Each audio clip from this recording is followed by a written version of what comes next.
I'm afraid you'll have to take my word for their identities, Dr. Chen told Nathan. I've spent the last 2 days with Jacome, and as best I can tell, he is Tug. Perhaps I should explain, Jacome offered. To say the least, Nathan agreed. After the war, Takara was a fractured world. Deliza was a leader in appearance only, with the nobles making all the decisions. Both the war and the reformation of the alliance that followed brought great profit to the houses of Takara. Deliza's own child, Prince Torrin, had not turned out to be the man she had hoped, and she felt uncomfortable leaving him in charge of House Ta'akar upon her passing. So she created me. Why didn't she just clone herself? Nathan wondered. Cloning does not work for everyone. In Deliza's case, the first 2 times she was cloned went fine, but the 3rd time resulted in an abnormality known as Hurin syndrome. To clone herself again would have meant certain death, so she chose to live out her life, hoping for a cure to Hurins. Unfortunately, that cure never came. In fact, Hurins became more common, and it was one of the major reasons the Alliance banned cloning. How did you manage to be created, then? Jessica asked. I was born just prior to the ban. But wasn't that a few hundred years ago? Nathan said. One of Deliza's projects was to resurrect and to improve upon the anti-aging serum that was lost when Caius fell. He looked at Jessica.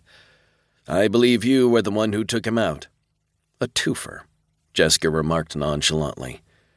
So you've been alive for 300+ years? Nathan surmised. Approximately, yes, Jacome replied. And I expect to be alive for another 300, perhaps more. But you don't have any of Tug's memories, right? Nathan asked. It's more like feelings, Jacome explained. I liken it to the phenomenon of déjà vu. It is the result of genetic memory. I thought that was debunked, Nathan said. So did I, Dr. Chen agreed. In the sense that the term was originally used, yes, but science later discovered that it was something entirely different. You probably assumed that you get your natural leadership qualities and your ability to negotiate with others from your father, and that would be correct. Not, however, in the way that you would assume. Our experiences change our DNA, and those changes are passed on. You got your flight instincts from your grandfather's experience, passed on to you through your father. If you were to father a child now, that child would inherit those same natural abilities. However, if after fathering that child you learned to play the violin, the inclination for that skill would not be passed to your child because they were encoded into your DNA after your child was conceived. So how do Tug's experiences translate to you? I was created using a sample of his DNA that was taken after he retook the throne of Takara. When I see you or Jessica or Vlad, even Dr. Chen, I instinctively trust you because of my father's experiences with you. Your father, Nathan commented. If you're a clone of Casimir, then it is a term I chose to use for the one whose DNA I was created from. It is also why I chose to be known as Jacome rather than Casimir.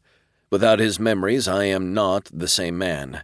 I do, however, have the same potential as my genetic donor, perhaps even more so since I was created from DNA that was altered by his life experiences. Nathan shook his head. It's all pretty mind-boggling. As I'm sure it was when you first discovered you were a clone, Jacome commented. How did you know I was a clone? Nathan wondered. That was never really made public. Deliza told me everything about each of you, as well as about my father. I've also studied all of your histories in great detail, as well as that of the original Aurora. I know everything there is to know about each of you. Nathan looked uncomfortable. Why? Perhaps I can help with that, Abby suggested. I took it hard when I lost Nicholas, and the fact that there was never any evidence of the Aurora's destruction made it even more difficult. I spent years analyzing everything possible, and I concluded that it was at least possible that you were not destroyed. But I could not get anyone to listen to me, no one except Deliza. She provided the support I needed to continue my research while I continued my work on the Gate Network for the Alliance. Together we determined that your survival was not only possible, but probable. But by that time, we were deep into the war and resources were limited.